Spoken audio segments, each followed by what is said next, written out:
Sir IIQM कर लूं, NSCGS कर लूं, NSCGS के साथ IIQM कर लूं, IIQM के साथ NSCGS कर लूं। कितनी बार तुमने ये सवाल मेरे से पूछा है, कितनी बार मैंने जवाब दिया है। मेरा छोड़ो, PJ sir, Satish sir, Twinkle ma'am, सबने कितनी बार जवाब दिया है, लेकिन क्या तुम्हें समझ में आया? नहीं। तुम चाहते थे कि इसके ऊपर एक डेडिकेटेड वीडियो बने, तुम चाहते थे कि भाई मैं दोनों चीजें क्यों साथ में नहीं कर सकता, तो आज उस चीज का तुम्हें जवाब देने वाला हूं मैं कि ये डबल ट्रैप क्यों है, आखिर क्यों तुम्हें दोनों प्रिपरेशन साथ में नहीं करनी चाहिए। भाई सबसे बड़ी बात कि तुम कौन सी क्लास में हो, तुम हो भाई 8th 9th और 10th स्टैंडर्ड के स्टूडेंट्स। तुम 8th क्लास में सोचते हो कि मैं IIQM करूंगा, NSCGS करूंगा। तुम 9th क्लास में ये चीज सोचते हो, इवन बहुत से स्टूडेंट 10th क्लास में भी सोच रहे होते हैं।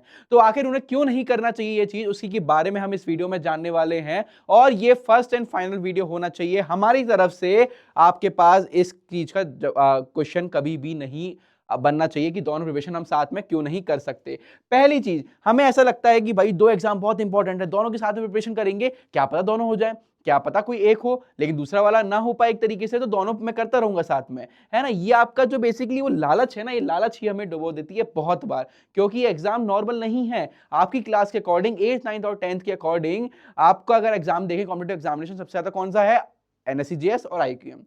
Similarly for 11th and 12th standard students के लिए कौन सा एग्जाम होता है? IIT and NEET. तो एक तरीके से आपका ये IIT और नीट ही है। इवन इसके इनके क्वेश्चंस, फॉर एग्जांपल IIQM की बात करूं, आपके IIT एडवांस के सिलेबस से भी बाहर के पूछे जाते हैं।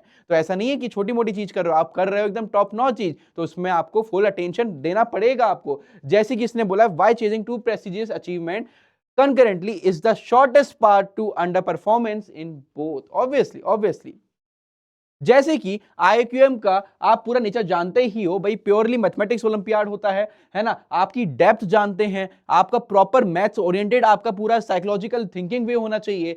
आपका बेसिकली स्कोर क्या है जिसमें आप करते हो? नंबर थ्योरी, ज्योमेट्री, कॉम्बिनेट्रिक्स, अलजेब्रा, बहुत अच्छा खासा वेटेज है इनका। आप अपने स्कूल का करिकुलम हटा दो, ये आपका 11th और 12th, इवन आपका beyond your JEE syllabus curriculum रहता है इस चीज का, समझे। और आपकी भाई ऑब्वियसली भाई मैथ्स है, IIQM है, ओलंपियाड है, तो भाई टाइम तो मांगेगा।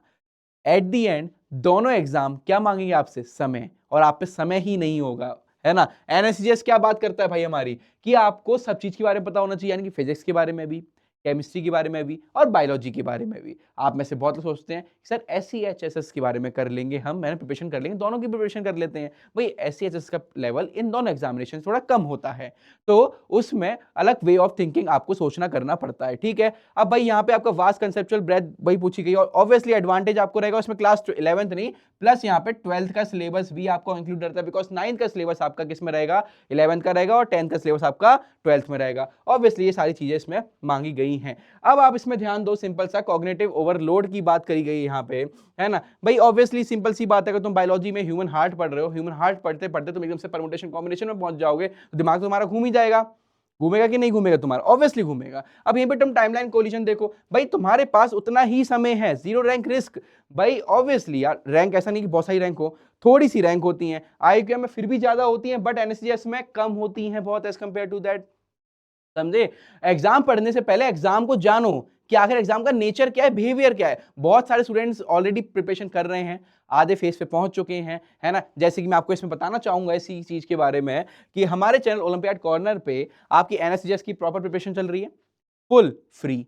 IIQM के पीछे सर ऑब्वियसली रहे हैं, ऑब्वियसली आप जानते ही सारी चीजें। लाइव क्लासेस आपकी हर समय से प्रॉपर जो स्केड्यूल बना हुआ है आपको चैनल आर्ट पे दिख जाएगा, जो स्केड्यूल है इसके अकॉर्डिंग सारी चीज चल रही है हमारी, है ना जी। अब ये क्या है? ये तो भाई 8 जुलाई को 9 बजे ही पता चलेगा आपको रात के, ठीक है। ऑब्वियसली NSCGS के राउंड है भाई। देखो आप JEE 26 question important for NSCGS, यानी कि हम जिस तरीके से प्रिपरेशन कर रहे हैं, हम JEE फाउंडेशन की तैयारी कर रहे हैं, इतने अच्छे तरीके से कर रहे हैं कि NSCGS और SEHSS तो हम इजीली कवर कर लेंगे उसमें। समझ में आया आपको? आपकी प्रॉपर डेली क्लास चल रही है। अभिनय सर ने भी आपको IIQM के लिए बेसिक्स ऑफ IIQM पढ़ाना स्टार्ट कर दिया, क्योंकि पीछे सर ऑलरेडी पढ़ा रहे हैं एडवांस। तो आपके लिए कितनी प्रिपरेशन यहाँ पे चल रही है आप देख सकते हो। मैराथन ली हमने यहाँ पे, और ये सारे लेक्चर्स हमारे आपको यहाँ पे प्लेलिस्ट प्रॉपर एक स्ट्रक्चर्ड वे में भी मिल जाएंगे इस जगह पे। समझ रहे हो? समझ रहे हो? यानी कि आपके पास सारी चीजें यहाँ पे अवेलेबल है, आपको बस क्या देना है? अपना समय देना है, जो कि आपके पास बहुत कम है, और उसको यूटिलाइज कैसे करना है वो आप जानते हो अच्छे तरीके से। क्लियर? अब जैसे कि ऑब्वियसली अब आगे बढ़ते हैं, तो समझ में आपको आया कि भाई एग्जाम साइकिल क्या है। अभी आपका जून बेसिकली अब तो एंड हो गया, अब जुलाई है बेसिकली, है ना। अब जुलाई में आपके यूडी टेस्ट चल रहे होंगे, ऑब्वियसली 8 9 10th में हो, क्वेश्चन रटने पड़ेंगे, आंसर को याद करना पड़ेगा, उसे लिखोगे, है ना। स्कूल का एकदम अलग करिकुलम रहता है, नॉट लाइक योर ओलंपियाड की, इसमें आपको ओएमआर फिल करना है, समझे। अब आपको सितंबर में आ जाएगा क्या, आपका जैसे अगस्त आया, अगस्त और सितंबर में क्या आ गया हमारा भाई, आईक्यूएम का एग्जाम आ गया। आईक्यूएम का एग्जाम आ गया, आप इस बहुत प्रिपरेशन कर रहे हैं, बहुत लोग हो चुके, बहुत लोग स्टार्ट भी कर रहे हैं इवन, है ना। बिकॉज हो सकता है 8th क्लास में हो तो आपके पास बहुत सारे अटेम्प्ट्स हैं उसे करने के, बहुत सारे तो नहीं बोलूंगा बट हाँ है आपके पास अटेम्प्ट करने के, तो आप अभी से प्रिपरेशन स्टार्ट करोगे, थोड़ा थोड़ा टाइम भी दोगे अगर आप, तो आप बहुत अच्छा लेवल अचीव कर लोगे, बिकॉज इसमें आपका कंबाइंड एग्जाम होता है। अक्टूबर भाई आपके अगेन हाफ ईयरली वाला फेज आ जाता है, ठीक है, आप वो सब चीजें दोगे, नवंबर आते आते आपका SCHSS और NSCGS एग्जाम आ जाएंगे। 22 November is the date for NSCGS and 1 week बाद उसका SHS का एग्जामिनेशन है, जिसमें मैथ्स भी पूछा जाता है। तो आपको भाई सोच समझ के चीजें करनी पड़ेंगी, ध्यान से करना पड़ेगा, ऐसा नहीं कि भाई हमें दोनों कर लूं, दोनों करने जाओगे, दो नाव पे पैर रखोगे, ऑब्वियसली पैर खुल जाएगा और फट जाओगे, पैंट फट जाएगा, ठीक है, समझ में आया बेसिकली तुम्हें। तो उसके अकॉर्डिंग तुम्हें चीजें करनी है कि भाई नवंबर और सितंबर में कितना टाइम का गैप है, ऑब्वियसली तुम्हें समझ में आ रहा है ना। तो तुम कर सकते हो कि नहीं कर सकते हो, कैलेंडर तुम्हारे सामने होना चाहिए, और भाई सिंगुलरिटी पे ध्यान दो, एक ही एग्जाम पे ध्यान दो, NSCGS आईक्यूएम तो आईक्यूएम यानी कि fully focus on your JEE advance preparation. NSCGS में आपके पास एक ऑप्शन और रहता है कि आप नीट की तरफ भी जा सकते हो, बिकॉज आप यहाँ पे बायोलॉजी भी इवन 11th 12th लेवल की प्रॉपर नीट लेवल की कंप्लीट कर रहे हो, समझे, समझ में आया। वही चीज इसके बारे में बताया गया कि eliminate conflict, dominate only one exam, है ना, वही वन एग्जाम करो, वही चीज इसमें लिखी गई है, आपको समझ में आना चाहिए, सारी चीजें क्लियर है। अब भाई डिसीजन मैट्रिक्स आ जाओ भाई, देख लो, है ना, कि भाई किस पे फोकस कर रहा है, ये फोकस किस पे कर रहा है ना। अब आप ध्यान दो, इसमें ultimate focus basically JEE requirement के लिए आईक्यूएम है, NSCGS पे दो विंडो आती है, जेई और नीट दोनों की आती है, ठीक है, क्योंकि यहाँ पे आप जो जेई में 3 एग्जाम होते हैं, क्या बेसिकली 3 सब्जेक्ट होते हैं, फिजिक्स केमिस्ट्री मैथ्स, यहाँ पे फिजिक्स केमिस्ट्री आप कंप्लीट कर ही रहे हो, है ना। मैथ्स सोच रहा है वो आईक्यूएम में होता है, इवन इन दोनों का एक फेवरेट एग्जाम होता है जो अभी से स्टार्ट हो गया है, जिसमें दोनों चीजें पूछी जाती हैं SHS, बट इसका लेवल थोड़ा सा डाउन रहता है compare to both of this examination, समझे। अब भाई यहाँ पे फिजिक्स, वही मैंने आपको बताया, ये मैथ्स क्यों आ गया यहाँ पे, मैथ, अच्छा फिजिक्स मैथ्स, वो बेसिक मैथ्स की बात करी जा रही है यहाँ पे, केमिस्ट्री मैकेनिक्स एंड बायो वो सारी चीजें आ गई यहाँ पे, आपसे मैथ्स और इन डेप्थ मैथ्स जिसमें आपका पूरा दिमाग के धागे खुल जाएं, ठीक है, ये सारी चीजें आपको दिख ही रही हैं, हमने इन पे बात कर ही ली है, हमने इन पे बात कर ही ली है भाई, क्लियर है जी, क्लियर है। तो align your energy to your long term goal, भाई दूर से सोचो, आपके पास इतना अच्छा समय है, आप 8th 9th और 10th क्लास में हो, है ना। जो बच्चे होते हैं all India rank 100, all India rank 500, even top ranks जो होती हैं, समझ रहे हो, है ना, ये वो बच्चे होते हैं जिन्होंने 8th क्लास से प्रिपरेशन स्टार्ट करी होती है जेई फाउंडेशन की। अब जेई फाउंडेशन आप करोगे, आपको उसका कोई रिजल्ट नहीं मिलेगा, आप सोचो आप बीच में छोड़ दोगे, इससे अच्छा क्यों ना एकदम जेई फाउंडेशन के अलाइन जो हमारे एग्जामिनेशन है ओलंपियाड, जो कि कौन से हो गए हमारे NSCGS आईक्यूएम, इनकी प्रिपरेशन करो भाई।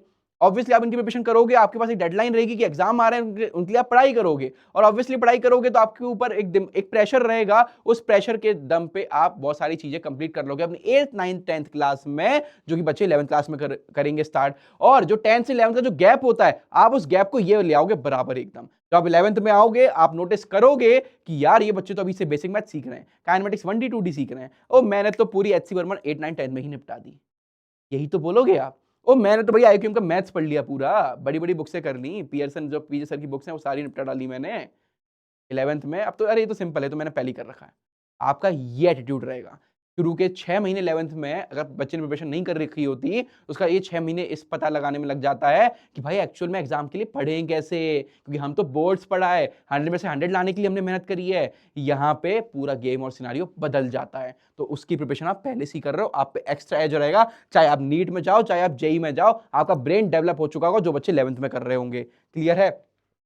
सेम चीज भाई, focus is not about saying yes to what you need to align on, it is about saying no to the 100 other goals। मतलब सिंपल सी बात है, आप ना बोलना सीख जाओ बहुत सारी चीजों को, अब जो बची चीजें होंगी उन्हें हाँ बोलना, समझ में आया, वो रिलेट कर पा रहे होगे, ठीक है भाई। तो फिर बस तैयार रहो, तैयार क्या रहो, मतलब चूज कर लो अच्छे तरीके से। अगर दो नाव पे पैर रखा हुआ था तो हट जाओ। हम 11th और 12th में आपने देखा PCMB वाले स्टूडेंट्स कितने कम होते हैं, क्योंकि भाई नीट और जेई दोनों प्रिपरेशन नहीं कर सकते आप साथ में। नीट को बायोलॉजी को अलग सिस्टम चाहिए भाई, 90 क्वेश्चंस पूछते हैं बायोलॉजी में, और केमिस्ट्री और फिजिक्स मिला के 90 क्वेश्चंस आते हैं। आप देख लीजिए बायोलॉजी कितना ज्यादा वेटेज है, समझ पा रहे हो। इवन इस तरफ आ जाओ आप, तो आपको फिजिक्स में इतनी अच्छी लेवल की मैथ्स पूछी जाती है एडवांस में, कि आपको मैथ्स पे ध्यान देना पड़ेगा। तो एक तरफ बायोलॉजी एक तरफ मैथ्स नहीं कर सकते भैया आप जेई नीट के साथ में प्रिपरेशन। और अगर आपको एक्स्ट्रा ऑर्डिनरी स्टूडेंट्स हो तो भाई वो इतने ही होते हैं, आप तो वो नहीं हो अगर आप ये वीडियो देख रहे हो, समझे? तो भाई IIQM NSCGS समझ में आ चुका होगा, ठीक है? पढ़ाई में लग जाओ, IIQM आ चुका है, अगला महीना ही मानो जुलाई खत्म हो गया, यही मान के चलो तुम, है ना? ठीक है? और अगर NSCGS कर रहे हो, तो भाई रिवीजन बहुत ज़रूरी है, बहुत डेप्थ इन सिलेबस हो चुका है। बायोलॉजी देखो, धुएँ उड़ जाएँगे आँखों के सामने से, ये ऐसी बायोलॉजी भी होती है। जिनको बायोलॉजी पसंद आती है ना 10th क्लास तक, वो सोचते हैं मेरा तो बायो अच्छा था, मैं तो मैथ्स इसलिए लिया, मेरे को इंजीनियरिंग करनी थी। एक बार बायोलॉजी NSCGS की पढ़ के देखो, तब समझ में आएगा कि अच्छा हुआ तुमने मैथ्स ले ली, ठीक है? इवन फिज़िक्स भी यहाँ पे देखो, प्रॉपर जेईई है, कल जो सेशन लूँगा मैं, बता ही चुका हूँ, जेईई के सारे क्वेश्चन कर रहे होंगे 2026 के, यानी कि 8th, 9th, 10th में रहते हुए हम ये वाली सारी चीज़ें कर रहे हैं, तो फिर समझ में आ चुका होगा, ठीक है जी? तब तक के लिए bye bye, bye bye, bye.